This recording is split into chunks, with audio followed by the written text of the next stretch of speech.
From the Library of Congress in Washington, D.C.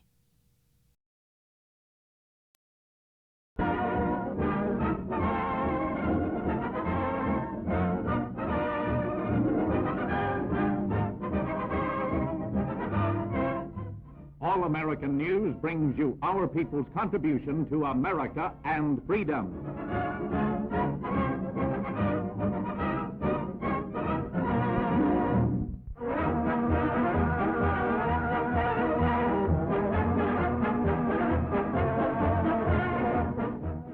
John G. Shackelford, brilliant Cleveland attorney, assumes office. He has been named president of the newly formed United States League of Negro Ball Clubs, comprising teams of 6 cities and 2 associate teams.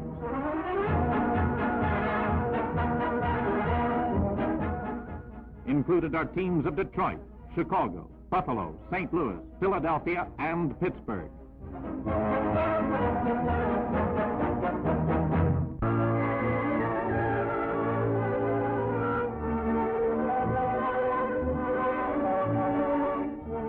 Hilda Bryant, executive of Phi Delta Kappa National Sorority, presents a medal to Evelyn Boyd. In addition to the medal, Miss Boyd, a Washington, D.C. girl, wins a scholarship to Yale University.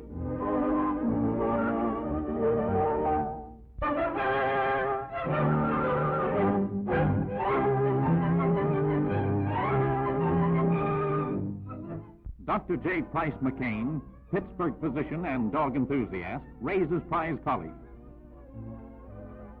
He has won many awards for them in the 18 years this has been his hobby. He took many first awards in Madison Square Garden last year and has his dogs in the movie. Mrs. Price attends to the feeding, which is all important. One of the prize dogs, a champ herself, has produced 6 other prize winners.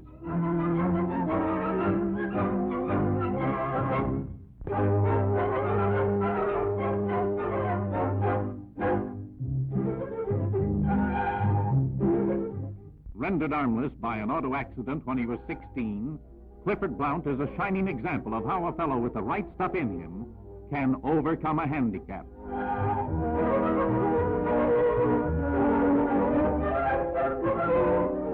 He put himself through college in his native Texas and has always supported himself.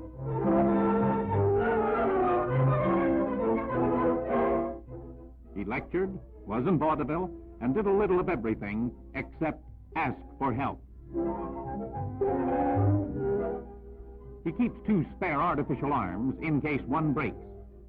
After a long struggle, he went into business on a $2 capital. It was a newsstand in Chicago.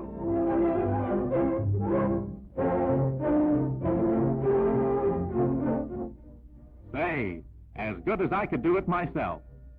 12 years ago, he started a personal service bureau along with his news agency.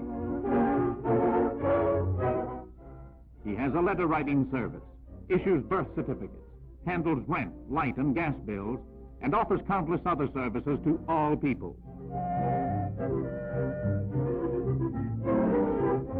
He is nationally famous for his good deeds. Clifford Blount, shining example of courage.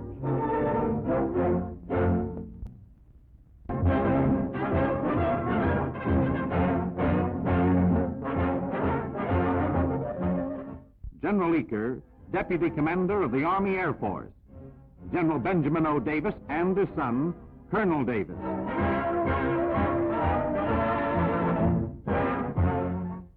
General Eaker tells the troops, members of the 477th and 387th Service Groups, that Colonel Davis is to take command at Goodman Field.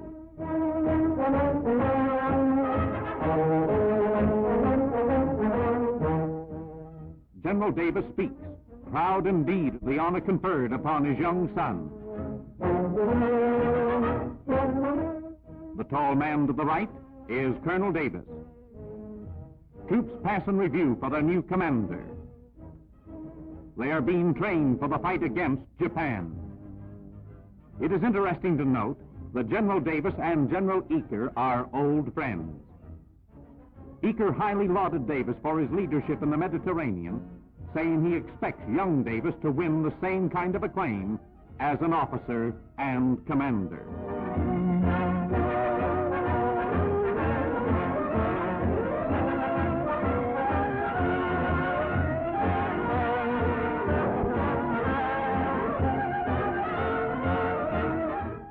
Truman Gibson, civilian aide to the Secretary of War, makes an address as the United States Army Air Corps cameras record the ceremonies.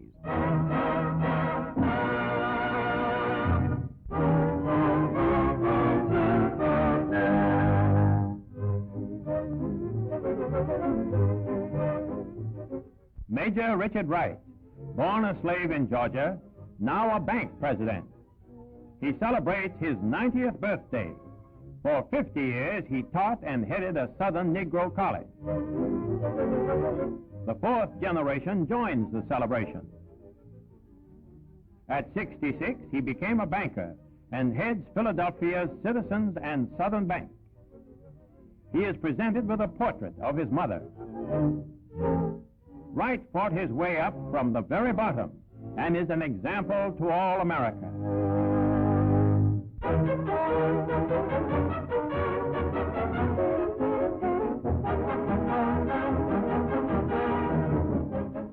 Louise Johnson has been named to the Pitt chapter of Mortar Board and then elected its president. The National Honor Society had excluded Negroes until last year, when 2 were taken into it.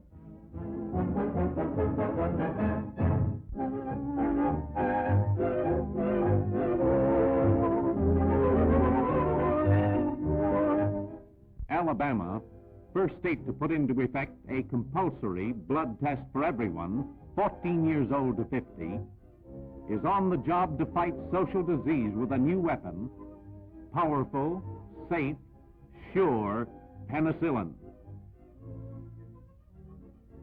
About 10,000 persons per day are being examined.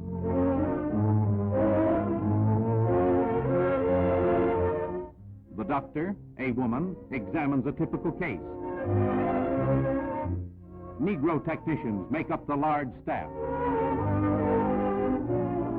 The campaign is being conducted by Alabama state health officers with the aid of the United States Public Health Service, which has loaned 14 physicians and technicians to the campaign.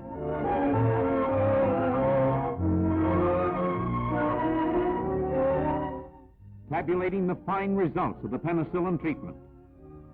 Visiting nurses are part of the state's disease-fighting machinery. This has been a presentation of the Library of Congress. Visit us at loc.gov.